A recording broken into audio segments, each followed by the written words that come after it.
प्यारे विद्यार्थियों, आप सभी का इस ई क्लास में हार्दिक अभिनंदन है, स्वागत है। हम जो कर्म प्रशंसा पढ़ रहे हैं, ये आज की जो वीडियो हमारी नीति शतकम की अंतिम क्लास होगी और मैं कोई भूमिका नहीं बांधूंगा, डायरेक्ट ही मैं आगे बढ़ते हुए चलूँगा। स्थाल्याम वधूर्यमयम पचति तिलखलम चांदनर इंदन ओगै सौवर्णै लांगुल लाग्नैः विलिखति वसुधाम अर्कम तुल्यस्य हेतोः छित्त्वा कर्पूरखण्डान् वृत्तिम इह कुरुते कौद्रवाणां समन्तात् प्रायम इमां कर्मभूमि न भजति मनुजो यस्तपो मंदभाग्य।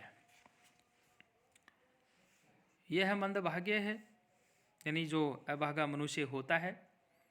इमाम कर्म भूमि प्राप्य तपह न भजति, इस कर्म भूमि को पाकर के भी जो तप नहीं करता है। वैदुर्य मयाम स्थाल्याम चांदन ही ईंधन ओगय तिलखलम पचति, वैदुर्य मणि से निमित्त जो बटलोई है उनमें चंदन है, उसके ईंधन से तिल का जो खल है उसको पकाता है।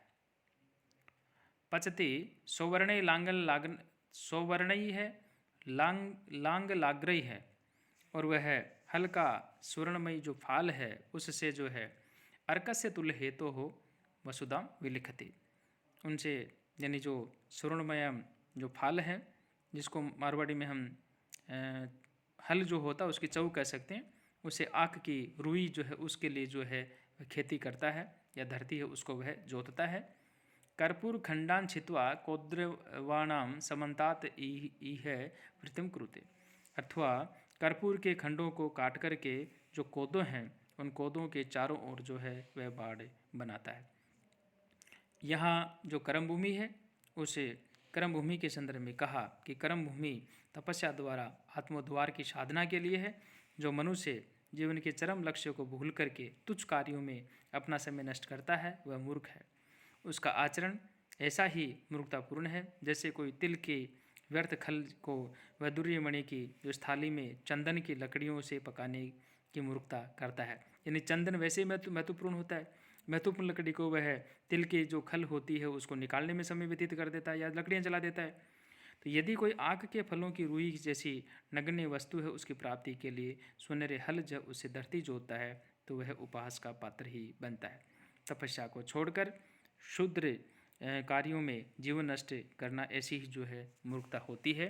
जैसे कोई कोदों जैसे तुच्छ धान्य के लिए, कोदों का मतलब कोई तुच्छ धान्य होता है, तुच्छ धान्य के लिए उसके चारों ओर जो है कर्पूर खंडों की बाड़ बनाने की मूर्खता करता है, और यह तो तुच्छ लक्ष्य के लिए बहुमूल्य साधनों के दुरुपयोग जैसा जो है नासमझी का कार्य है। यहाँ सृगधराचंद है उसका ये उदाहरण है। व्याकरणात्मक टिप्पणियाँ आपको साथ साथ में याद करते हुए आगे बढ़ना है। नैवाकृति फलति नैव कुलम न शीलम विद्या अपि नैव न च यत्नकृता अपि सेवा भाग्यानि पूर्वतपसा खलु संचितानि काले फलन्ति पुरुषस्य यथेव वृक्षाः। आकृति न एव फलति न एक कुलम न शीलम विद्या अपि नैव न च यत्नकृता। आकृति ही न एव फलति न एक कुलम न, मनुष्य की जो सुंदर आकृति है वह फल नहीं देती है। न शीलम न कुल, विद्या अपि नैव, शील फल जो है वह नहीं देता। इसी प्रकार विद्या जो है वह भी न यत्न कृता अपि सेवा, यत्न पूर्वक की गई सेवा भी जो है वह फल नहीं देती है।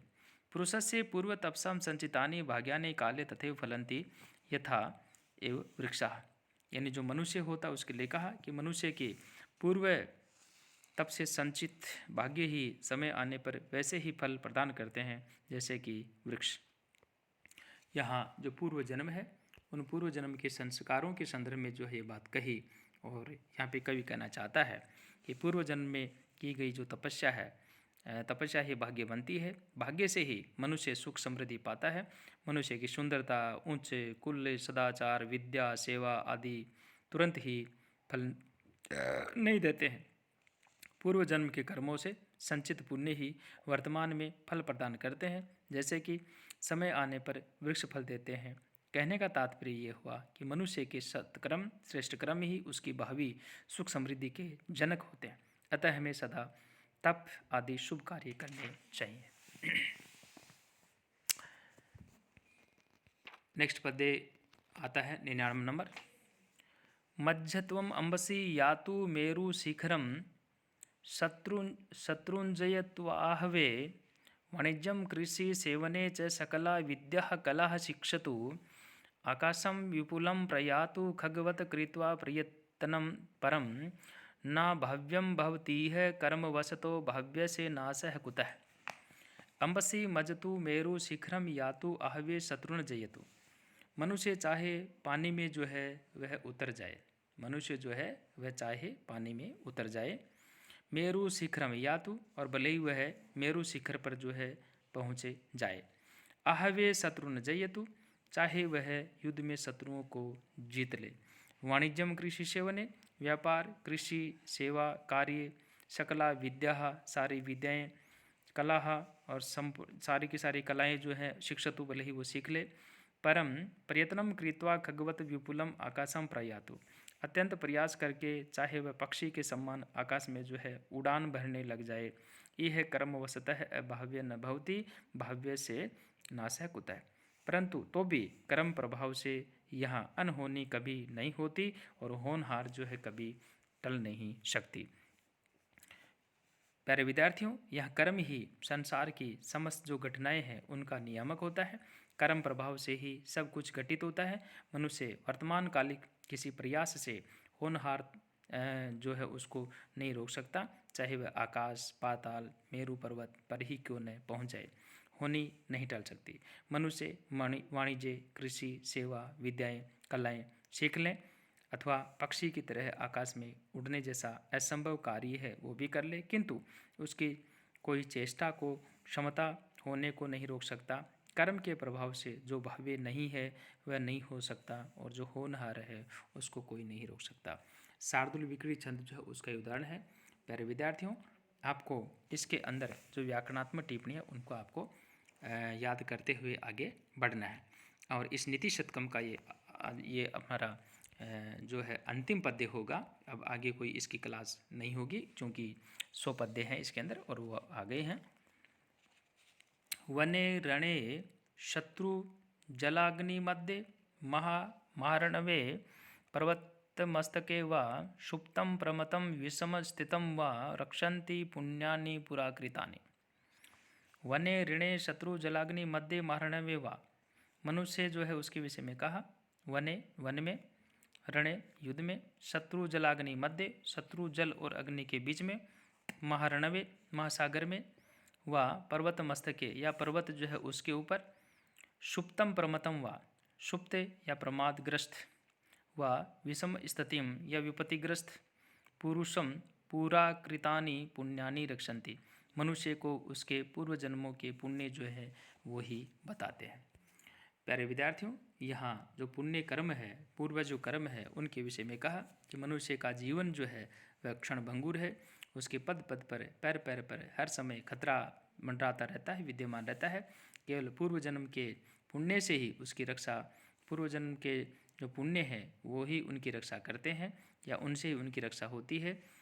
जब तक पुण्य विद्यमान रहता है तब तक मनुष्य कहीं भी चला जाए उसका बाल भी जो है बांका नहीं हो सकता। परंतु वन में मनुष्य जहाँ भी जाता है, जैसे उदाहरण के लिए वन में है, युद्ध भूमि में है, जल में है, अग्नि में है, शत्रुओं के मध्य है, समुद्र या पर्वत पर है, सर्वत्र वह पूर्व जो पुण्य रक्षा कवच बन जाते हैं। यानी उसके द्वारा किए हुए जो पुण्य कार्य होते हैं वो उनकी रक्षा कवच बन जाते हैं। चाहे मनुष्य सोया हुआ हो, असावधान हो या विपत्तिग्रस्त हो, हर स्थिति में पूर्व पुण्यों के बल से वह सुरक्षित रहता है। पुण्य क्षीण होने पर संसार की कोई शक्ति जो है मनुष्य को नहीं बचा सकती। अतः मनुष्य को सदैव जो है सत्कर्म करते रहना चाहिए, सत्कर्मों का संचय करता रहना चाहिए, सदैव सत्कर्म करके पुण्यार्जन करते रहना चाहिए और पुण्य कर्मों के माध्यम से ही जो मनुष्य जो होता है उसका हमेशा कल्याण होता रहता है। प्यारे विद्यार्थियों, इसके अंदर जो है ये उपजाति छंद है।